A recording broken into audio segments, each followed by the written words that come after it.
मुंबई काँग्रेसच्या अध्यक्षा वर्षा गायकवाड आपल्यासोबत आहेत. ताई, खरं तर आज अमित साटम यांनी गंभीर आरोप तुमच्यावरती सुद्धा केलेले आहेत आणि कुठेतरी हे जी सगळी निवडणूक आहे तर हिरवं वादळ थांबवण्याची ही निवडणूक असल्याचं अमित साटम यांनी म्हटलेलं आहे.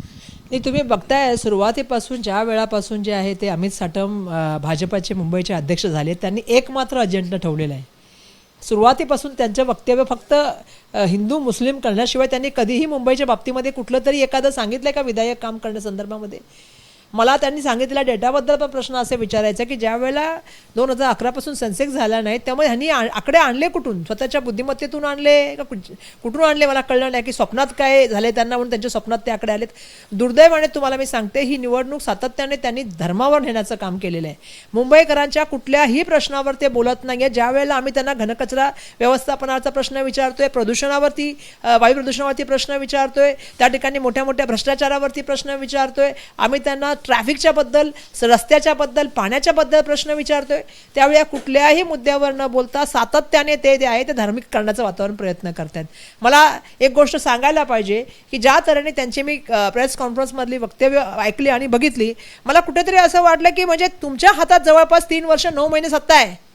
मुंबई महानगरपालिकेत तुम्ही काय केलं ह्याच्याबद्दल तुमच्याकडे बोलण्यासारखं काहीच नाही आहे. ज्या मुंबई महानगरपालिकेच्या ठेवीमधले 12,000 करोड रुपये तुम्ही तूट केली, तुम्ही BSCला 2,000 कोटीमध्ये तोट्यामध्ये आणलं, या विषयावर तुमच्याकडे बोलण्यासाठी काही नाही आहे. त्यामुळे तुम्ही सातत्याने धार्मिक राजकारण करताय. मी सुरुवातीपासून लोकांना सांगते की आमचं म्हणणं हेच आहे की विवाद नको, विकास हवा, विवाद नको, प्रगती हवी, विवाद नको, मुंबईसाठी मिशन हवं. देशाची आर्थिक राजधानी असलेल्या मुंबई महानगरपालिकेसारख्या मोठ्या इलेक्शनमध्ये आपल्याला काय विषयावरती बोललं जाणं अपेक्षित होतं की मुंबईच्या सर्वसामान्य विषय जे मुंबईकरांना भेडसावत आहेत त्याच्यावरती बोलणं अपेक्षित होतं. सगळ्यांना एकत्र घेऊन जाणार ही इलेक्शन कशा तऱ्हेने मुंबईला पुढं येणाऱ्या काळामध्ये आर्थिकपणे सक्षम करू शकू त्याच्यावर बोललं. नोकऱ्या बाबतीत, बाकीच्या बाबतीमध्ये बोलायला, विकासाबाबतीत बोलायला पाहिजे होतं. आता एवढ्या मोठ्या मोठ्या जमिनी बिल्डरांना दिल्या त्याच्या बाबतीत बोलायला पाहिजे. त्या मुंबईकरांच्या जमिनी, सफाई कामगारांना घरं तुम्ही देऊ शकत नाही, BMCच्या वर्करांना तुम्ही घरं देऊ शकत नाही, त्यांचा PF देऊ शकत नाही, याच्यावरती बोलणं अपेक्षित होतं. पण ते न बोलता त्यांनी पुन्हा एकदा विवाद तोच निर्माण केला. धार्मिक राजकारण करायचं, विषयांना बगल द्यायची, कारण 30 वर्षापासून तेच सत्तेमध्ये आहेत. आधी त्यांच्याबरोबर होते तेव्हा महापौर किंवा उपमहापौर असायचे, नाही तर मग स्टँडिंग किंवा इम्प्रुव्हमेंट कमिटीमध्ये ॲडजस्टमेंट असायचे, आणि जवळपास 4 वर्ष झालं महायुतीची सरकार आहे, तिथे त्या ठिकाणी चालवतोय सरकार. त्यामुळे याला पूर्ण जबाबदार तुम्ही आहात मुंबईच्या याला. आणि म्हणून मुंबईकर म्हणून तुम्हाला जेव्हा प्रश्न विचारले जातात तेव्हा एकाही प्रश्नाचं उत्तर न देता तुम्ही त्याला जातीचा, धर्माचा रंग देण्याचं काम करताय. पण मुंबईकर सुज्ञ आहेत, त्यांना माहिती आहे की जे तऱ्हेने हे सगळं चाललेलं आहे ह्याच्या मागचे अजेंडे काय आहेत. मुंबईच्या महत्त्वपूर्ण विषयाला बगल देण्यासाठी सगळ्या गोष्टी चाललेल्या आहेत. तुमच्यावर त्यांनी टीका केलेली आहे की वर्षा गायकवाडांनी उज्ज्वल निकमांना हरवलं, त्यांचा दोष एवढाच होता की त्यांनी देशासाठी दहशतवाद्यांचे खटले लढले. नाही, मी तर माझं स्टेटमेंट तुम्ही 3 महिन्यापूर्वीचं ऐका. जेव्हा सुरुवातीला मी म्हटलं मी उज्ज्वल निकमांना नाही हरवलं, उज्ज्वल निकमांना जनतेने हरवलं. जनतेने ज्या वेळेला, तुम्हाला मी एक गोष्ट सांगते की ज्या वेळेला जनता एखादा निर्णय घेते लोकशाहीमध्ये, आता तसं बघितलं ते त्यांनी सांगितलं की बाबा इतके मतदार आहेत, इतके मतदार आहेत. मला सांगा, राज्य निवडणूक आयोग कोणाच्या सांगण्यावर कारवाई करतं का? नाही राहुल नार्वेकरांवर कारवाई होत. कोणत्या पक्षाशी राहुल नार्वेकर आहेत? ज्या ज्या ठिकाणी भाजपचे सत्तेमधले लोक आहेत तिथे बिनविरोध निवडणूक कशा होतात? म्हणजे राजनिवडणूक आयोग तुमच्या हातामध्ये. राजनिवडणूक आयोगाचं काम काय? मतदार याद्यामध्ये त्या ठिकाणी तपासणी करणं, मतदार याद्यामधले जे आहे ते व्हेरिफिकेशन करणं आणि त्याच्यानंतर मतदार याद्या प्रिंट करणं. तुमच्या हातात असलेल्या यंत्रणाबद्दल तुम्ही आम्हाला सांगता की मतदार बोगस करण्याचा प्रकार चाललेला, इतके मतदार वाढवले. मग निवडणूक आयोग कोणाच्या सांगण्यावरून चालतं? तुमच्या सांगण्यावरून चालतं.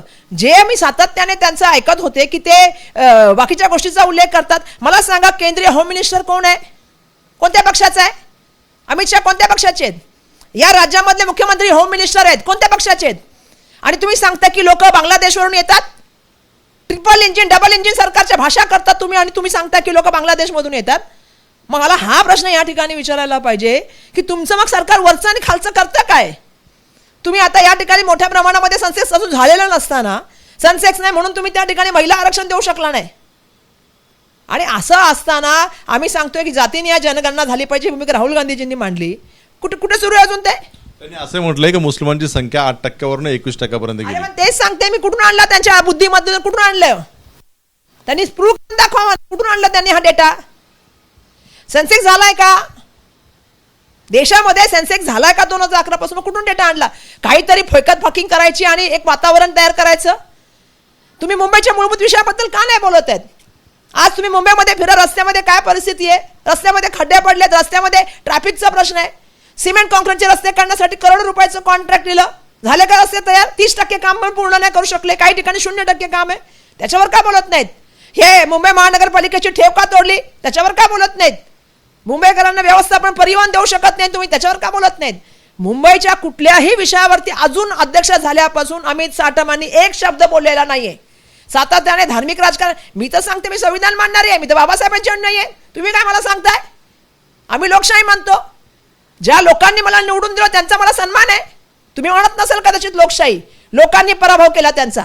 नाही, तुम्ही भाजपवर टीका करताय, मात्र अंबरनाथ नगरपालिकेमध्ये काँग्रेस आणि भाजपचं समीकरण पाहायला मिळालं. आता जरी कारवाई केली असली तरी नाही, आम्ही कारवाई केली आहे त्या संदर्भामध्ये. अध्यक्ष महोदय जे आहेत तिथले महाराष्ट्र प्रदेश, त्यांनी त्या संदर्भामध्ये कारवाई केलेली आहे आणि आमचे विचारिक त्यांच्याशी कधीही जुळू शकत नाही. आमची विचारधारा वेगळी आहे, त्यांची विचारधारा वेगळी आहे. आमची विचारधारा ही देशाचे संविधानवाली आहे, त्यांची विचारधारा ही मनुवादी आहे. त्यामुळे त्यांच्यावर आम्ही जाऊ शकत नाही. मी नेहमी सांगते की हे जे अंतर आहे ना, हे दीक्षाभूमीपासून रेशीमबागचं आहे, ते आमचं अंतर कापू शकत नाही. आम्हाला तिकडे जायची इच्छा नाही. मुंबई महापालिकेत हेच तुम्हाला पाहायला मिळणार आहे. मला सगळ्या जनतेला नम्रपणे आवाहन करायचं मुंबईला, मी सातत्याने बोलते, हे विवाद कशासाठी निर्माण केले जातात की मुंबईच्या महत्त्वपूर्ण विषयाला जे इलेक्शनचा मुद्दा असायला पाहिजे होतं, आम्ही सांगायचो की गटर, मीटर, पाणी, वीज, परिवहन, हे मुद्दे होते मुंबईचे. मुंबईच्या विकासाबद्दल बोललं गेलं पाहिजे, घनकचऱ्याबद्दल बोललं गेलं. आज काय अवस्था आहे मुंबईची करून ठेवली. तुम्ही फक्त एक मेट्रोने फिरल्या म्हणून मुंबई ती नाही आहे. मुंबईच्या अजून खूप गलीमध्ये तुम्ही गेला पाहिजे, ज्या ठिकाणी पाणी लोकांना नाही आहे, रस्ते नाही आहेत, कचऱ्याचे ढीग ना ढीग साठलेले आहेत. काय देवणाची परिस्थिती आहे सांगा? असे खूप सारे एरिया ज्या ठिकाणी वायू प्रदूषणामुळे लोकांना श्वास घेता येत नाही. मुंबई डेंजरस झोनमध्ये आलेली आहे आणि त्याच्यावर न बोलता आपण सातत्याने धार्मिक बोलताय, हे बरोबर नाही आहे. मुंबईकर सुज्ञ आहेत, मुंबईकरांना समजते की तुमच्याकडे बोलायला कुठलाही मुंबईच्या विकासाचा तुमचा दृष्टिकोन नाही आहे, कुठलाही तुमच्याकडे त्या ठिकाणी पुढे मुंबईचे आम्ही कशा व्यवस्थापन करणार याच्याबद्दल एक दृष्टिकोन नाही आहे. त्यामुळे तुम्ही अशा तऱ्हेने बाता करण्याचं काम करताय, जे दुर्दैव आहे. पाहतोय आपण मुंबईच्या विकासावरती चर्चा होणं अपेक्षित आहे, मात्र अमित साटम हे नेहमी धार्मिक याच्यावरती चर्चा करताना पाहायला मिळतात, असं वर्षाच्या गायकवाड म्हणताना पाहायला मिळत आहेत. कॅमेरामन अनिल सरजने, एबीपी माझा, मुंबई. एबीपी माझा, उघडा डोळे बघा नीट.